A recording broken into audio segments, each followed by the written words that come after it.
bonjour et bienvenue dans Les Lumières, le podcast qui éclaire l'actualité parfois sombre et troublée que nous vivons et qui essaye de vous faire découvrir des personnalités et des sujets qui valent le détour. Je suis très heureux de recevoir aujourd'hui Lila Gibran. Bonjour Lila. Bonjour François. Comment ça va?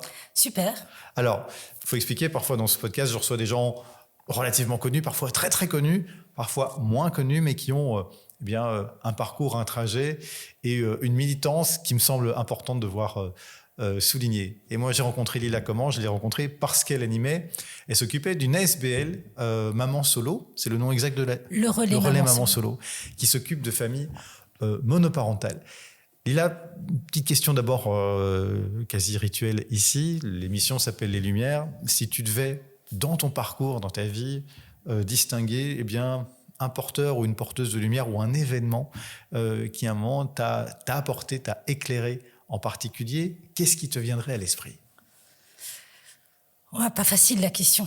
Une lumière, il y en a eu tellement dans ma vie et si je devais citer une lumière, je pense qu'aujourd'hui, ça serait l'occasion peut-être de rendre hommage à mon papa.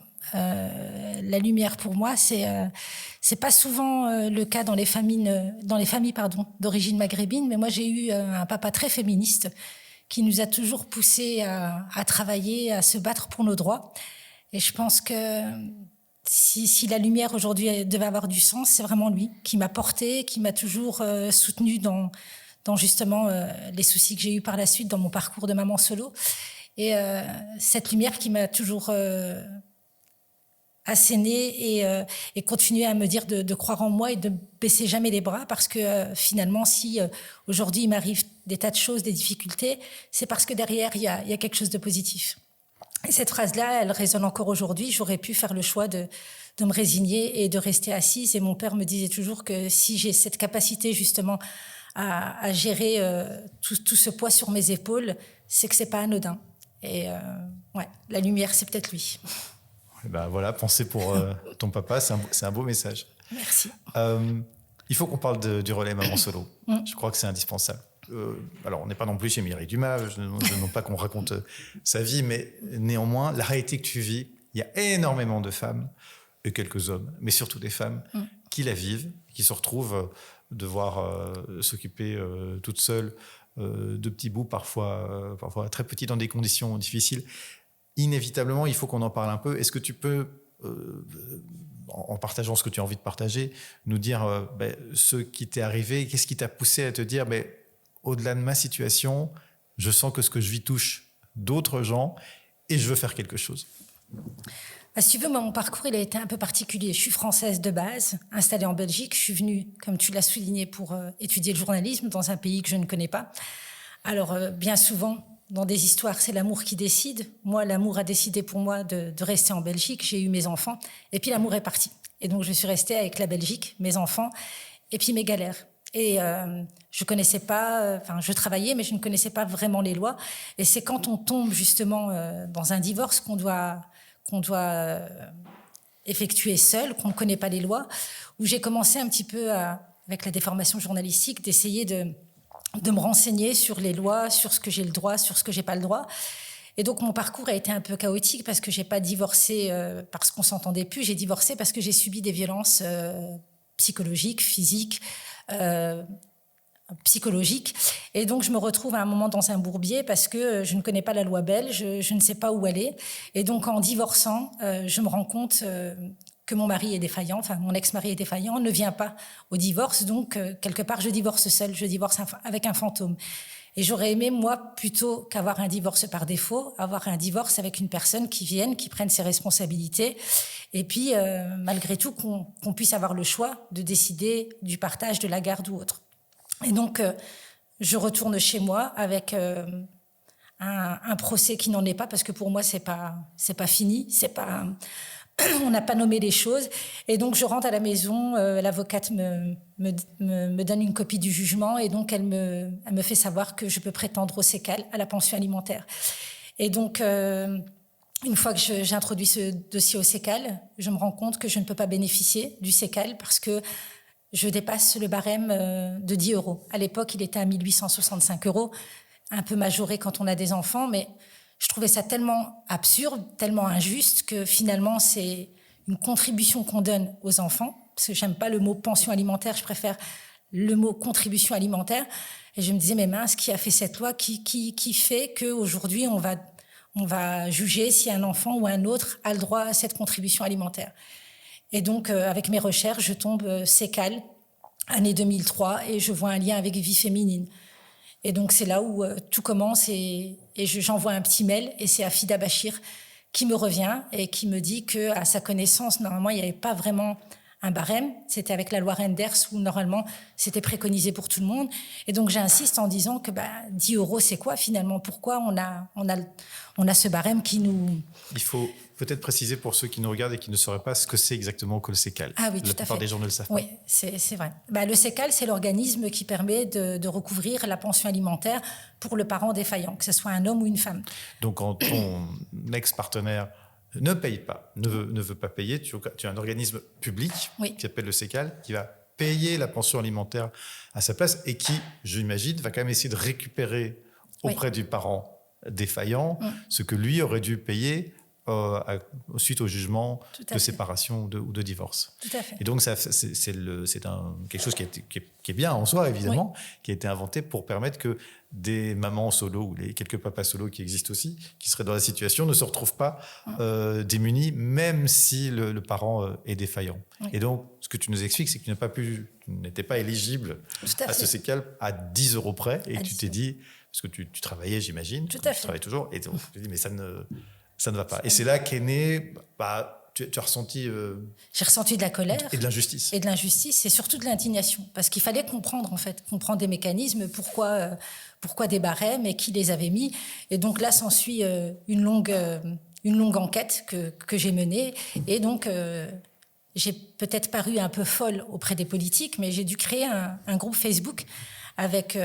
tous les parlementaires, que ce soit Ahmed Laoueche, que ce soit les gens du MR, votre parti ou autre. Et donc, au début, ils ont cru à un canular. Et donc, j'ai fait une lettre ouverte où là, j'expliquais ma situation. Donc, que je venais de quitter un ex-violent, que je me retrouvais dans la rue, donc littéralement dans la rue, parce que je n'avais pas où aller. Il faut savoir que quand on quitte un ex-violent, tout n'est pas automatique. Donc, il faut trouver les ressources, il faut avoir de la famille. Moi, je n'en avais pas ici, en l'occurrence. Et puis, c'est compliqué d'aller parler à ses collègues, amis, et de dire dans quelle situation on est. Tes enfants, avec quel âge?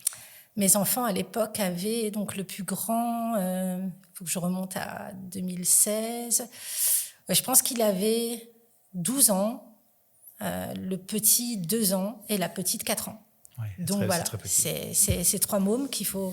Une chance que j'avais cette voiture, cette Titine, qui m'a suivie. Et donc là, je fais une lettre ouverte et je leur explique mon cas et je leur demande comment ça se fait que quand on travaille, il y a cette fameuse barrière de 10 € et que je trouve que ça n'a pas de sens du tout et que l'on travaille ou qu'on ne travaille pas, dans ce système, on est victime. Et donc de là, ça fait un peu comme les virus, tac, tac, tac, on commence à répondre. Et donc de là, j'ai Annie Covine, qui est journaliste. À la Libre. Oui, à la Libre, qui a été mise en lien avec Afida Bachir, et donc qui est venue m'interviewer à mon domicile, qui a fait donc un article de journal à la Libre. Et donc par la suite, Fabienne Winkel, qui a relayé cet article de journal au Parlement en expliquant ma situation et en demandant une réforme par rapport à ça.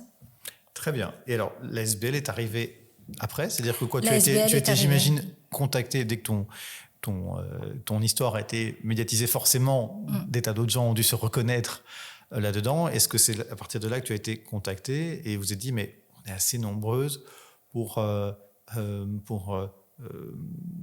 crédibiliser et puis stabiliser et renforcer notre combat par le chemin associatif? Tout à fait.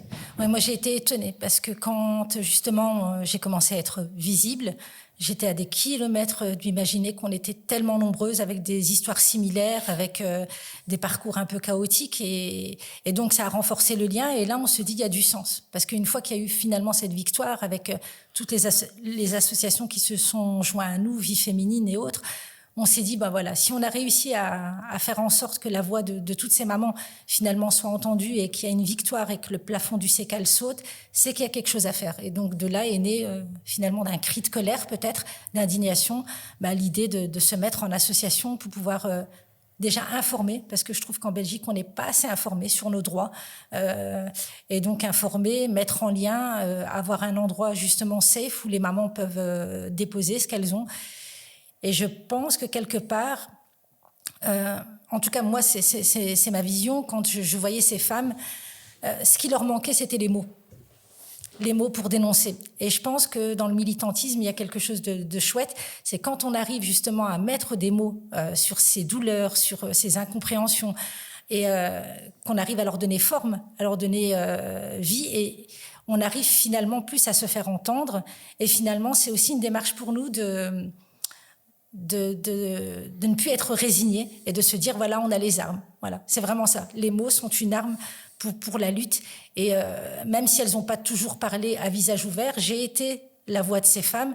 Et c'est ce que je trouve finalement super beau dans une association, c'est que, sans prétention, hein, je ne dis pas que j'ai été le leader, loin de là, parce qu'elles ont fait énormément, mais quand on porte cette responsabilité, ce n'est pas évident.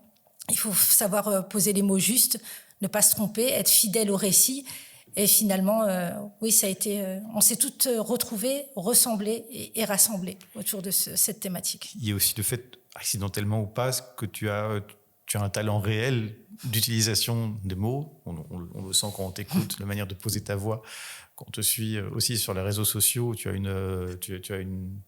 un usage de la langue qui a l'air de couler de source et qui en plus respire un amour de la langue française, en tout cas ça se sent, ou des mots. Oui. Et ça, c'était aussi une chance parce que tu as pu poser des mots sur un parcours. Peut-être que toutes celles qui passent par là n'ont pas la possibilité de le faire. En t'entendant, j'ai aussi l'impression, parce qu'au début tu parlais de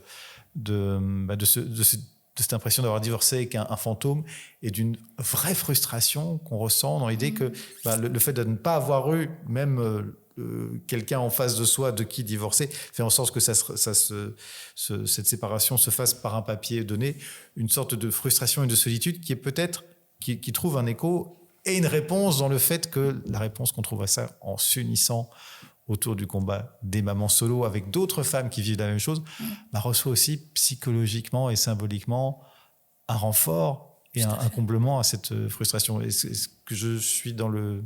Ah oui, tout à fait. Oui, tu as mis les mots dans le réel. Par contre, pour rebondir sur ce que tu viens de dire, le fantôme, moi, ce que je reproche à cette justice, c'est que justement, on a... Le lien central, si tu veux, le nœud, c'est le mari, c'est le père absent, c'est l'abandon de famille qu'on ne nomme pas. Parce que finalement, on pourrait divorcer en se disant...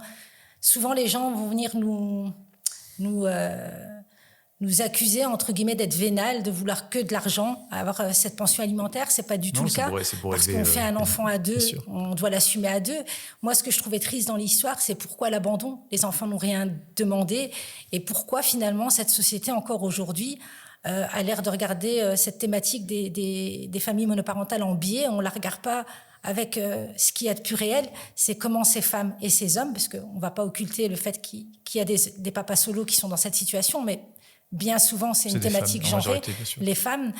Pourquoi finalement cet abandon n'est jamais abordé? Parce que j'aurais préféré qu'il soit présent pour, entre guillemets, avoir un partage des tâches. Bien sûr. Là, on a l'exclusivité de la garde, l'exclusivité des finances. La charge mentale est exacerbée. C'est pas un week-end sur deux, c'est pas une semaine sur deux, c'est 365 jours sur l'année. Donc, on est en apnée constamment. Mais à côté, on doit lutter parce qu'on a plus que ça. Et il faut travailler. Tu n'as pas, tu n'as pas de temps de loisir. Ah, non. Mais est-ce que, alors, il y a le climat particulier de violence psychologique ou physique qui évidemment change beaucoup de choses parce qu'il est impossible de vivre. Mais tu as aussi des tas de gens qui se séparent sans violence. Ouais. Et est-ce que malgré tout, dans les couples qui se séparent comme dans ceux qui ne se séparent pas, tu n'as pas l'impression qu'il y a quand même du progrès? Moi, je vois quand même beaucoup plus de papas qui vont chercher leurs enfants à l'école, qui s'en occupent. Alors, est-ce que le partage des tâches est 50-50? Non, mais il y a une répartition quand même.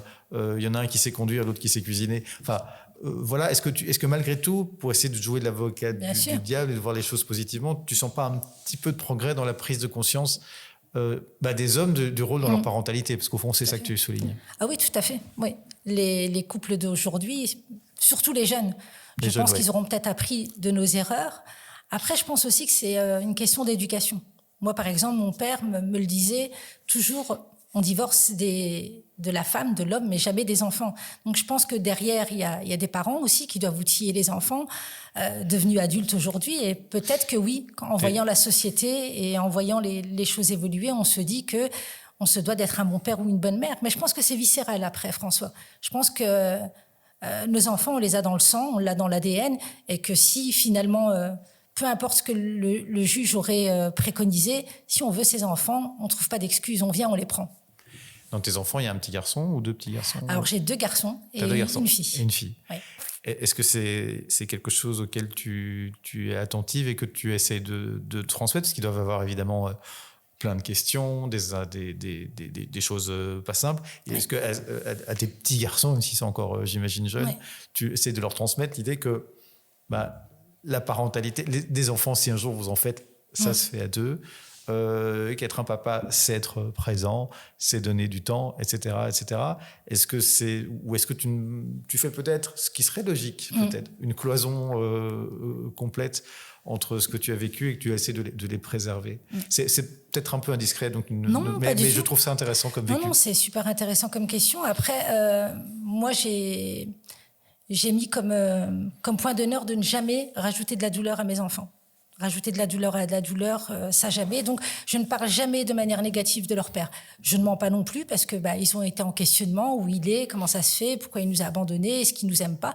Non, papa travaille, papa vous aime. Puis en grandissant, ils se rendent bien compte, il vient pas à 1 an, 2 ans, 3 ans, et donc on doit expliquer que peut-être qu'il n'est pas bien et que peut-être le jour où il aura décidé, il reviendra. En même temps, au niveau de la pension alimentaire, on ne peut pas mentir parce qu'il y a toujours des manques quand elle ne vient pas. Donc, ils voient bien de toute façon parce qu'ils viennent partout. Ils sont venus plutôt. On va parler au passé par rapport à l'association dans tous les événements, que ce soit les événements pour récolter de l'argent pour la rentrée scolaire, que ce soit pour la fresque, parce qu'on avait fait une fresque au sein de l'école pour justement donner une place essentielle, parce que pour moi, l'école... Quel endroit est plus emblématique qu'une école pour pouvoir poser une fresque et parler de la monoparentalité. Donc, je pense qu'ils ont mûri, grandi. Ils ont appris beaucoup avec cette expérience. Après, ça reste des enfants. Je pense que la blessure de l'abandon, elle s'envole pas comme ça. Mais je pense qu'ils vont bien aujourd'hui. Et je le vois dans les devoirs, je le vois dans leur façon d'être. Et puis, je pense que aussi, ce qu'il y a de magique avec l'association, c'est qu'ils se sont rendus compte qu'ils ne sont pas seuls, qu'il y a énormément de cas comme ça et que ce ne sont pas des enfants uniques qui vivent... Ils participent aux activités de l'association? Oui, tout à fait. Oui. Okay. Alors, mon petit était devenu même le leader du groupe des petits. La plus âgée, qui a aujourd'hui bientôt 14 ans aussi, drillait d'autres enfants. Et je pense honnêtement que même maintenant, le jour où j'ai quitté, ils me disent ça me manque en fait, ça nous manque les activités. Je pense qu'ils se sont rendus compte que, et peut-être même pas avant l'association, à l'école, on le voit. Est-ce que le jour de la fête des pères, est-ce qu'il y a un cadeau pour papa? Souvent, on le donne à tonton, à papy ou autre. Et je pense que la société aujourd'hui a fait en sorte que de plus en plus, on parle de ces thématiques et que finalement, ce ne sont pas des anomalies, ce sont des enfants qui vivent avec une maman. Et des fois, il vaut mieux vivre avec une maman qui est saine, honnêtement, je le dis, que dans un couple qui dysfonctionne et que ils sont équilibrés. Alors, les activités du relais Maman en Solo, je suis allé à quelques-unes. En général, c'est des événements, des repas, des récoltes de fonds qui sont... Après, vous en faites quoi? Vous le redistribuez aux mamans qui en ont besoin pour des occasions spécifiques comme les rentrées scolaires qui coûtent cher, comme d'autres choses? Le jour où tu es venu au gala, justement, là, c'était vraiment le but. Et si tu te rappelles, le jour même, il y avait déjà tous les cartables, les fournitures et tout qui étaient achetés. Donc là, oui, c'est pour donner un coup de pouce. Après... Honnêtement, moi, quand j'ai voulu créer l'association, c'était pour créer du lien, certes, c'était pour mettre en relation ces femmes pour qu'elles ne se sentent pas coupées, pour leur informer de leurs droits, mais c'était aussi une manière aussi de militer, d'aller plus haut, parce qu'on a quand même déposé un texte depuis 2022 qui prend de la poussière au Parlement par rapport au surendettement, parce qu'on a énormément de familles monoparentales qui sont en situation de surendettement, et pourquoi elles sont en situation de surendettement? Ce qui était mon cas parce que j'ai hérité des dettes de l'ancien couple, des nombreuses dettes qui lui étaient allouées. Et donc, quand on ne fait pas un contrat de mariage, là, j'en appelle à toutes les femmes et les hommes, si vous aimez votre femme ou homme, et peu importe, je pense que c'est une preuve d'amour de faire un contrat de mariage. Et je l'ai appris à mes dépens, toujours sensibiliser les filles comme les hommes. J'en avais pas, ce qui fait que quand il y a une séparation, comme l'homme se volatilise, finalement, on reste avec le volet dette. Alors, quand on reste avec le volet dette, le monosalaire, les enfants, en fait, on est plus qu'en apnée. Et les loyers, je te fais pas de calcul, les loyers à Bruxelles ou même maintenant en Wallonie qui deviennent... quand on a un seul salaire, comment on fait pour gérer tout, l'éducation des enfants? On ne sait pas réellement ce que ça coûte un enfant, tu vois. Quand j'entends certaines personnes dire « Ouais, mais la pension alimentaire, elle exagère, elle a demandé 100 ou 150. » Mais viens compter les factures d'électricité qui font x4, viens compter les factures d'eau, viens compter le loyer, parce que finalement, il n'y a jamais d'un week-end sur deux, une semaine sur deux. On n'est pas sur de la coparentalité. Et ça aussi, c'est important de le dire, parce qu'il y a beaucoup de personnes qui s'autoproclament papa solo ou maman solo. Moi, j'ai envie de dire qu'il faut remettre les choses dans le cadre, parce qu'on est dans la coparentalité quand on a une semaine sur deux son enfant. Ça veut dire qu'on peut redevenir femme ou homme une semaine sur deux. On peut chiller, on peut dormir si on a envie, on peut sortir, on peut peut-être reconstruire sa vie. Mais par contre, quand on les a H24, c'est non-stop. Bien sûr. Et on doit avoir les reins solides. Et puis, il y a... Alors, arrêtons-nous sur le surendettement. Ça m'intéresse. Il y a un texte qui dort au Parlement, je ne demande pas mieux de le reprendre. Ouais. Qu'est-ce que votre texte change et amène pour essayer de résoudre le cas de ces femmes ou de ces hommes éventuellement qui se retrouveraient avec une dette qu'ils n'ont pas vu venir et qu'ils n'ont même pas générée eux-mêmes la plupart du temps? Alors, on a essayé finalement de faire un peu comme la France, parce qu'il y a la France, l'Italie, le Portugal, il me semble, qui sont meilleurs élèves que nous, où là, on permet d'effacer les dettes de ces familles. Donc attention, quand je dis effacer les dettes, ils restent aussi en situation où ils sont en France impossible de chéquier, etc. Donc ils peuvent pas avoir. Il faut bien que quelqu'un les paye. Ça veut dire quoi? Que c'est la collectivité qui paye les dettes? C'est géré en fait comme une espèce de médiateur ici en Belgique, mais au moins ça leur permet de repartir de zéro. Et c'est court, c'est 2 ans ou 3 ans. En Belgique, c'est 7 ans. Donc vous restez en règlement collectif de dette. Donc c'est pas une médiation de dette basique où vous restez sur 5 ans. C'est quand on a des grosses sommes comme moi, c'était 60 000 €. C'est sur 7 ans. Donc 7 ans où le médiateur vous restitue pour payer le loyer, pour payer l'électricité. Attention, il n'y a pas de place aux imprévus, parce que même quand on est en règlement collectif de dette, si on reçoit une facture de décompte en fin d'année de l'eau, de l'électricité ou des contributions à payer, c'est à nous de faire un plan de paiement avec ces institutions. Et en fait, c'est une peau de chagrin qui s'amenuise de jour en jour, et puis vous n'arrivez pas en fait à faire avec. Et donc, 7 ans, c'est 7 ans surtout de privation au niveau des enfants. Et moi, quand j'ai été trouver Paul Magnette à l'époque, je lui avais demandé d'agir pour les enfants, parce que je trouvais ça anormal et à nouveau injuste que ça soit à nouveau les enfants qui sont victimes, parce qu'on parle beaucoup des papas, des mamans, mais on oublie en fait que le nœud dans l'histoire ici, ce sont les enfants. Parce que s'il n'y avait pas les enfants, on ne serait pas là. Les premières victimes, ce sont les enfants. Pourquoi, en fait, finalement, il n'y a pas une cellule qui leur protège, finalement, de ces violences? Et tant qu'on n'a pas mis des mots sur ces violences économiques, on ne protège pas. Le fait de nommer les choses, je trouve qu'on arrive finalement à construire des lois. Et tant qu'on ne nomme pas, on passe à côté des choses. Et donc, la seule chose qu'on a pu trouver comme accord avec... ça se trouvait... du côté de la gare centrale, le QG à l'époque du PS. Nous, on a travaillé avec cette petite équipe, et donc nous, on aurait préféré l'effacement des dettes. On n'a pas pu, donc on a demandé de réformer de 7 ans, de passer à 5 ans. Okay. Ça a été fait? Non, ça a été. C'est ça qui dort. J'ai été au Parlement, j'ai été auditionnée, j'ai apporté avec moi l'organisme du surendettement, une grande. Bon, on va aller, aller réveiller ça. Voilà. Surendettement. Alors, il y a le caritatif que vous faites avec la SBL. Il y a aussi donc la militance politique, mais politique au sens non partisan du terme, faire avancer des causes. Oui. On vient d'en évoquer une. Quels sont les autres chantiers? Est-ce que le CECAL doit encore être réformé? Ah, tu touches à quelque chose de précieux, oui. Moi, je l'ai dit depuis 2019, depuis le jour où je militais avec le CECAL. Pour moi, le CECAL, c'est un levier hyper important et il doit continuer à exister. Je pense que maintenant, de plus en plus de gens connaissent son existence. Or là, moi, si j'ai un bémol à ajouter, c'est que le CECAL, il fait partie du ministère des Finances et il devrait être adossé au ministère de la Justice. Parce que on va finalement aller rechercher de l'argent au père défaillant. Et attention, on va le rechercher. On peut aller récupérer cet argent pour autant que la personne ne soit pas radiée de la commune, n'est pas disparue des radars. Donc il faut qu'il y ait un chômage ou un CPS ou un revenu garanti. Quand il n'y en a pas, on ne va rien aller rechercher en fait, parce que la personne n'est pas solvable et parce que le CECAL ne peut pas s'engager à aller payer quelque chose sans qu'il y ait de garantie de retour. Par contre, moi, où je trouve ça un peu dommage, c'est que finalement, ces femmes, elles restent avec les problèmes, elles éduquent les enfants et elles le font de manière admirable. À côté de ça, on a l'impression que ces femmes ont toujours existé seules. Et donc, on ne va jamais rechercher la personne défaillante. Quand je dis rechercher, c'est parce que l'abandon de famille, il est reconnu par la loi, il n'est passible. Moi, je ne cherche pas la prison, attention. Mais je trouve qu'on devrait, à un moment donné, estimer que ces pères doivent... quel est le terme le plus adéquat ? Rendre des comptes par rapport à cet abandon. Parce que nous, on ne peut pas l'expliquer aux enfants, cet abandon. Tu voudrais que la justice, la société, le parquet se saisissent plus systématiquement, mais aient pour politique de poursuivre les pères qui abandonnent leur famille. Parce que s'il n'y a pas de proactivité, le CECAL ne peut pas...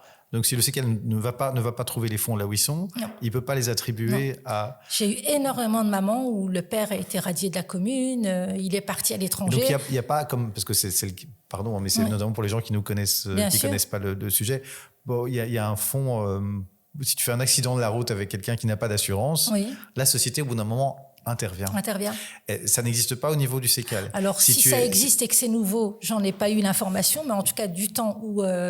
et d'ailleurs, je le suis toujours actif, je n'ai pas eu le cas. D'accord. Donc, une maman solo, mais dont le papa, le papa des enfants est insolvable, est radié, mais n'a pas de moyens, et donc le CECAL ne peut pas aller rechercher de moyens, ne bénéficiera pas du CECAL. Par contre, s'il est au chômage ou au CPS, si. Là, on va aller... D'accord, parce qu'on peut prendre directement. C'est quand il n'y a pas du tout de revenus, en fait. Quand la personne... Et d'ailleurs, j'aimerais bien qu'on m'explique comment on peut être en Belgique et ne pas avoir de revenus. Ça, c'est quelque part théoriquement, l'organisation de l'insolvabilité. Et en fait, c'est ça le nerf de la guerre, c'est finalement faire payer à la mère ou au père, que ce soit dans les deux cas, faire payer à la mère finalement cette séparation. Et donc, la meilleure manière, c'est de la faire payer avec ce chantage de la pension alimentaire. T'as voulu partir, t'as voulu me faire la guerre. Dans ce cas-là, je ne te paye pas la pension alimentaire. Mais en fait, moi aussi, aujourd'hui, tu m'as donné la possibilité de prendre la parole aujourd'hui. J'ai envie de dire à tous ces hommes, et fort heureusement, j'ai rencontré des hommes dans ma vie qui me disent « mais je ne me reconnais pas du tout moi, dans ce schéma, moi, jamais je pourrais infliger ça à mes enfants ».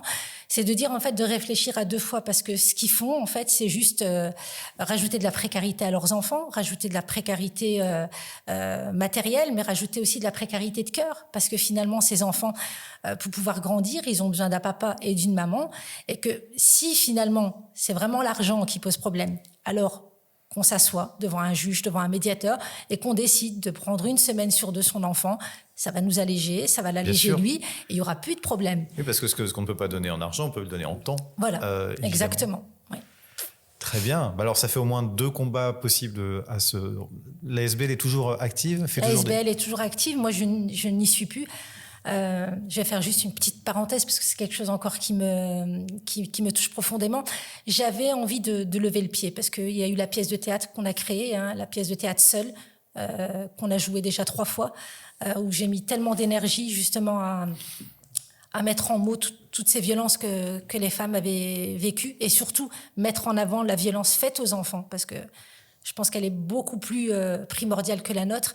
Et ça faisait un petit temps que j'avais envie de lever le pied, parce que moi, quand je fais quelque chose, j'arrive pas à le faire à moitié. C'est du 100% et toujours la tête dans le guidon. Et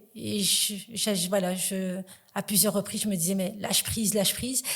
Et donc, dans un moment de chaleur, juillet 2024, je prends la route, je vais aller voir mes parents, et j'ai une voiture frontale qui me percute, donc en face à face, et j'ai donc un terrible accident, où là, finalement, cet accident m'immobilise. Et moi, je l'ai pris comme un appel où je me suis dit, voilà, là, il faut que tu lèves le pied. j'étais pas responsable de l'accident. J'étais à 5 minutes de chez mes parents. J'ai failli passer, j'étais à 2 doigts. Donc, la moelle épinière touchée, une grosse opération. Et c'est là où je me suis dit, je dois arrêter. Et justement, comme cet événement, il a été quelque part un déclencheur parce que la lutte, elle est bien, mais je dois quand même faire une petite parenthèse. La lutte, elle est bien, mais la lutte, elle use. On s'en rend pas compte.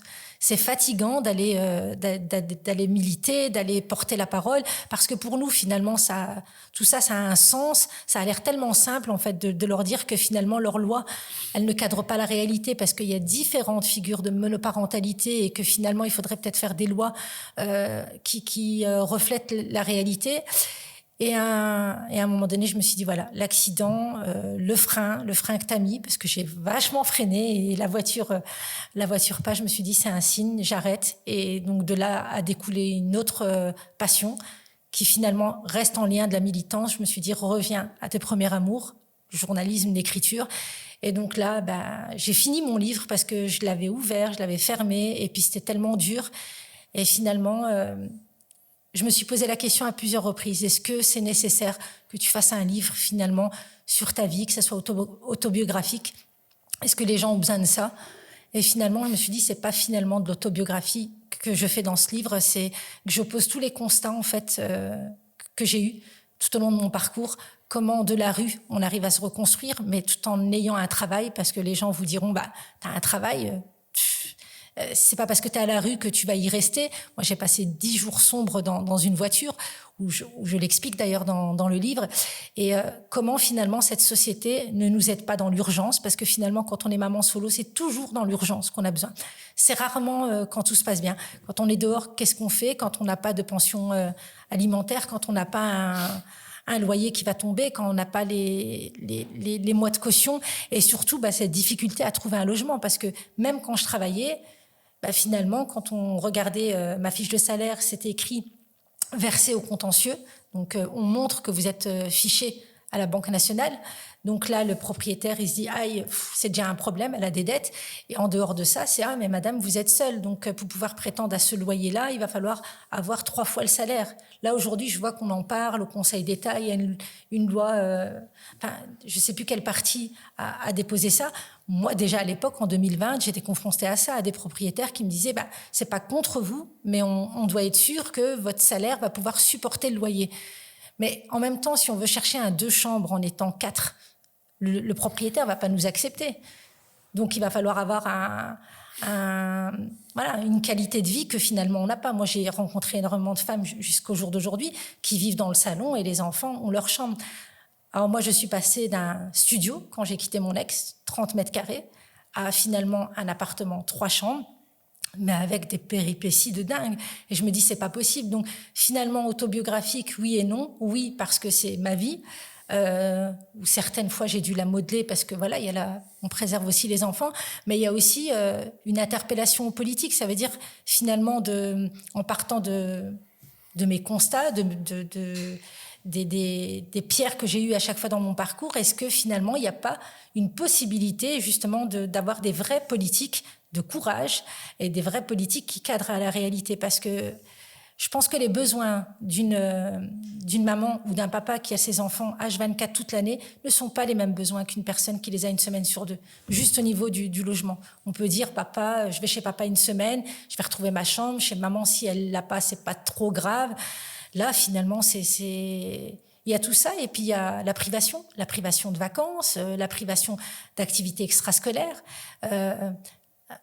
La liste est longue, mais finalement, dans ce bouquin, je voulais amener comme un état des lieux de ce qui existe, parce que oui, il y a des choses qui ont été faites et qu'il faut saluer, mais il y a tellement de choses qui sont encore à construire. Le chantier, il est long, et je sais pas avec ce gouvernement où on va, même si aujourd'hui c'est pas la question de ce gouvernement, mais jusque quand finalement ces femmes vont rester en apnée? Est-ce qu'il va falloir attendre des drames? Et est-ce qu'on n'a pas urgence à regarder en priorité ces enfants et les voir finalement comme des potentiels? Parce que je pense que ces enfants, ils ont cette maturité à grandir très très vite, et que finalement, je pense qu'au Parlement, dans les administrations, on a très peu alors je parle pas pour moi, alors qu'on me fasse pas dire ce que j'ai pas dit, mais qu'on n'a pas assez de femmes qui ont vécu cette thématique pour pouvoir justement les incorporer dans un gouvernement, dans des tables de discussion, pour pouvoir justement mieux répondre aux attentes. Et les attentes, elles sont pour moi simples à gérer. Par exemple, au niveau du CECAL, je pense que si on met le mot justice dedans, la personne elle va réfléchir à 2 fois avant de réagir comme ça. C'est pas les mettre à l'amende, mais c'est dire voilà quoi. Tes parents, prends tes mômes. Et au niveau du logement, il n'y a pas que les logements sociaux comme solution. Moi, je pense qu'on pourrait aussi faciliter l'accès à la propriété aux mamans solo, aux papas solo, avec un taux peut-être moindre. Alors, on va me dire que le fonds du logement existe, mais le fonds du logement, il y a aussi des paliers à pouvoir accéder. Et la collectivité, personnellement, moi, je suis pas pour. Je suis pas pour de vivre en collectivité parce qu'on doit avoir aussi ce côté intime, parce que nos vies ne se ressemblent pas. Il y a des personnes qui ont été abîmées, d'autres pas. Ça peut être super challengeant au début parce qu'on a besoin de secours, etc. Mais pour du long terme, je sais pas comment on envisage le fait c'est à toi, c'est à moi quand on achète. Mais il y a tellement de thématiques qui pourraient être soulevées et résolues si seulement on invitait justement les premières personnes concernées. En fait, ce que tu amènes, c'est que ce sont des sujets politiques. L'intime, la famille, les enfants, les séparations, les rentes, les rentes alimentaires, etc. C'est du ressort du politique. C'est vrai, alors les parlements, tous les partis essayent de recruter un peu dans toutes les strates de la société, mais on le voit dans les résultats, c'est pas toujours représentatif. Le gouvernement fédéral aujourd'hui, indépendamment de toute considération politique, il n'y a aucune femme dans le cairn, c'est-à-dire dans les 5 ministres qui prennent les principales décisions. Et on le voit, que ce soit dans les pensions ou d'autres sujets, on voit que ça pèse. Et donc, je trouve ça très précieux. Il a un titre, ton livre, déjà ? Tu n'es pas obligé de le... Oui, il a un titre. C'est La révolte sous la peau, justement. La révolte sous la peau. Oui, c'est tout ce que j'en ai fait, justement. Tout ce que j'ai construit d'un constat de révolte, parce qu'on va tu as déjà un éditeur ou tu vas comme... Non, figure-toi, parce que je l'ai envoyé à plusieurs maisons d'édition, ne connaissant pas du tout les procédures. Donc, il y a pas mal de maisons d'édition qui sont revenues vers moi, mais toujours avec ce format d'auto-édition. Voilà. Oui, c'est assez classique. Et donc, il faut amener de l'argent. On lance un appel, alors, s'il y a un éditeur qui nous entend et que ton récit intéresse. Et à mon avis, il peut intéresser parce qu'il y a le fond, ça, je crois qu'on s'en rend compte depuis une demi-heure, mais aussi la forme. Et alors, ceux qui ne te connaîtraient pas, mais qui auraient un accès aux réseaux sociaux, allez chercher Lila Gibran, allez regarder ce qu'elle écrit sur les réseaux, et vous verrez qu'on a quelqu'un qui a une plume assez, que moi je trouve assez extraordinaire. Alors ça parle en général des sujets qui passent et qui sont dans l'actualité, mais il y apporte une touche assez forte. Je crois qu'on a déjà fait un chouette tour. Je pense qu'on a ciblé les chantiers qui restaient à accomplir et dans lesquels je pense que tout parti confondu, des tas de gens ont envie de s'investir et j'espère qu'ils entendront cette émission. Peut-être que si tu avais un dernier message, peut-être à 2 types de publics. D'abord, la jeunesse, qui a l'air parfois désorientée, qui doit vivre dans l'après-Covid, dans l'IA, dans des relations humaines qui sont parfois complètement déstructurées. Quel message principal tu aurais envie de leur donner ? Et puis même exercice peut-être pour le monde politique.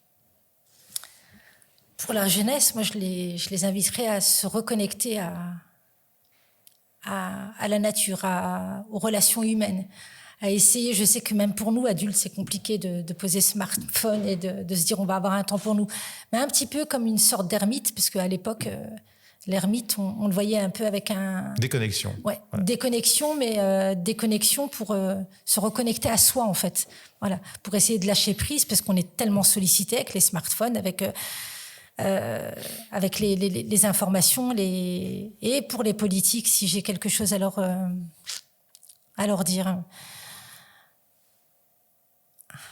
C'est compliqué parce que j'ai tellement de colère vis-à-vis des politiques. Et je le dis sans filtre, j'ai tellement de colère parce que j'ai l'impression que, dans tous les domaines, que ce soit maman solo ou pas maman solo, j'ai l'impression aujourd'hui que la politique et j'ai pas honte de ce que je vais dire. Aujourd'hui, la politique, ça reste, en tout cas, ce qu'elle renvoie en Belgique, c'est qu'on a beaucoup d'affrontements, de punchline, et il y a très peu de contenu, il y a très peu de matière. Alors ok, c'est bien, des fois c'est marrant de voir un tel qui tacle une personne, mais j'ai l'impression qu'on est beaucoup sur le mode influenceur. Donc on voit plus le politique comme on le voyait à l'époque, où il y avait des débats animés avec de la contenance, avec du contenu, avec un dialogue, un débat. Aujourd'hui, on nous montre beaucoup ce qu'ils ont dans les assiettes quand ils voyagent, etc. Et s'ils veulent le faire très bien, pour moi, à un moment donné, une personne politique, si elle veut se rapprocher de sa communauté ou du citoyen, elle peut le faire. Mais quand on voit que les gens ont des difficultés à finir les fins de mois, n'arrivent pas à aller en vacances, des fois, je trouve que c'est quand même indécent. Après, oui, moi, ce que je reproche, c'est que quand on regarde la télé, QR, le débat ou autre, on sait d'emblée ce qu'il va avoir, c'est-à-dire qu'il va avoir beaucoup de chamailleries entre les personnes, mais très peu de fond. Et finalement, est-ce que la politique, elle reste un terrain où justement on doit peut-être débattre pour pouvoir trouver des issues, ou est-ce que la politique, c'est pour savoir qui va avoir plus de likes, qui va avoir le plus de partage? Je pense qu'aujourd'hui, on a tout intérêt à faire nous-mêmes de la politique, même si on n'est pas dans un parti, à faire société ensemble et ne pas tomber justement dans les travers de ceux qui essayent de diviser et essayer de créer de la peur et de se dire que finalement le citoyen doit revenir au cœur de l'histoire, et que finalement ces personnes qui sont mandatées, qu'elles n'oublient pas qu'elles sont mandatées par le citoyen et pour le citoyen. Et je pense que, pas tous bien entendu, mais que beaucoup ont tendance à l'oublier. Je voudrais juste rebondir sur une chose. J'ai entendu beaucoup de politiques, et je ne citerai pas les noms, qui taclent aujourd'hui les personnes en disant que on fait pas carrière au chômage, on fait pas carrière au CPS, etc. J'ai envie aussi de dire que la politique aussi, on peut pas non plus se permettre de faire X mandats. Voilà, c'est pas aussi une carrière pleine en politique, et que des fois, je pense qu'on a besoin de renouveau, on a besoin de rafraîchissement, on a peut-être besoin de personnes nouvelles. Et les personnes anciennes, certaines font de manière admirable leur boulot, et qu'on a besoin d'elles parce qu'elles ont prouvé qu'elles étaient compétentes et qu'elles ont amené des avancées majeures. Mais je pense que aussi la politique à l'heure d'aujourd'hui, elle a peut-être besoin de personnes, et beaucoup plus de personnes du monde associatif, du monde culturel, et des personnes de terrain, parce que finalement on peut pas être déconnecté, avoir toujours vécu dans l'opulence et venir faire la morale aux gens qui finalement viennent d'en bas. Et bien souvent, moi j'ai l'impression qu'on traite les gens d'en bas comme des gueux, alors que c'est pas le cas. Les gens d'en bas, ils triment, ils font ce qu'ils peuvent avec des petits bouts, et que voilà, cette société, elle peut pas se faire de manière hiérarchisée. Une chose qui me paraît essentielle, si tu me le permets. Bien sûr. Au niveau scolaire, moi, c'est ce que je demande aujourd'hui aux politiques, c'est de faire attention avec ces Minerval, parce que dans notre situation en tant que parents solo, c'est très compliqué de pouvoir permettre à nos enfants de continuer à étudier. Moi, je viens d'une famille d'un papa ouvrier, d'une maman qui a été femme de ménage. On a 8 enfants. Mon père a toujours mis un point d'honneur à ce qu'on étudie tous. Pourtant, il avait un petit salaire, on vivait dans les HLM, et on a pu étudier, chacun faire des parcours universitaires. En revanche, moi, j'ai étudié, j'ai un travail aujourd'hui, j'ai peine à pouvoir soutenir mes enfants dans l'école. J'ai l'impression que l'école coûte un bras. Alors en France, les études universitaires, moi j'avais le Crous, qui était payé, on avait 300 € plus ou moins de bourse d'études, parce que c'est fait par rapport à la situation des parents. Moi je vois ici, mon fils, il a un Minerval à payer de 800 €, il reçoit une bourse de 600 €. Ça dit quoi en fait? Ces jeunes qui vont devoir travailler peut-être le week-end, c'est pas grave en soi, parce que ça permet aussi à l'enfant, peut-être quand la maman ou le papa n'a pas moyen, d'essayer d'essayer de se permettre quelques petites sorties ou autres. Mais là, on voit vraiment qu'il y a l'égalité des chances, elle se fait très petit, à la maternelle, à la primaire, et là, c'est d'autant plus criant parce qu'on se rend compte qu'avec les réformes, on a une société en fait qui nous dit que vous serez résigné à rester ce que vous êtes. Alors, avoir un parent pauvre et devenir un enfant pauvre, paradoxalement, moi, avec mon père, voilà, il était pauvre, mais on a pu avoir une ascension sociale parce que les aides étaient là. Et ici, moi, en Belgique, parce que je travaille, justement, peut-être et peut-être pas, Tu sens un frein à l'ascension? Ah, je sens un frein complètement. Moi, mon fils, il a la tête sous l'eau. C'est très compliqué. Et pas par rapport à mon fils. Je rencontre tellement de personnes qui, aujourd'hui, ne sont plus finançables. Ça veut dire quoi quand ces gosses ne sont plus finançables? Ça veut leur donner un dégoût de la scolarité, de ne plus pouvoir... Et de la société qui va avec. Et de la société qui va avec. Et je pense que le premier levier à tous ces jeunes, finalement, c'est le savoir. Le savoir et avoir un boulot qui a du sens pour eux, mais un boulot qu'ils auront choisi, pas par dépit. Et voilà. Bien, merci Lila pour merci à toutes toi. ces scènes colères. Tu avais en fait beaucoup de choses à nous dire. Oui, je pense. J'ai trouvé ça absolument passionnant et je pense que celles qui nous regardent l'auront trouvé aussi. Merci pour ce que tu apportes, pour ce que tu as fait de tout ce qui t'est arrivé, mais que tu as réussi aussi à transformer et à sublimer. Et merci pour amener aussi du talent et de la plume dans ce monde, dans ce compris des réseaux sociaux qui en a bien besoin. Je te souhaite le meilleur pour la suite et notamment pour ton livre. Et merci à toi de m'avoir donné la parole et surtout d'avoir donné la parole à toutes ces femmes qui sont invisibilisées et à ces enfants. Et on va continuer, mais je dirais aussi ceux des autres partis qui le font, non partisanes, on va continuer ce combat au Parlement. Merci à toi et merci à tous.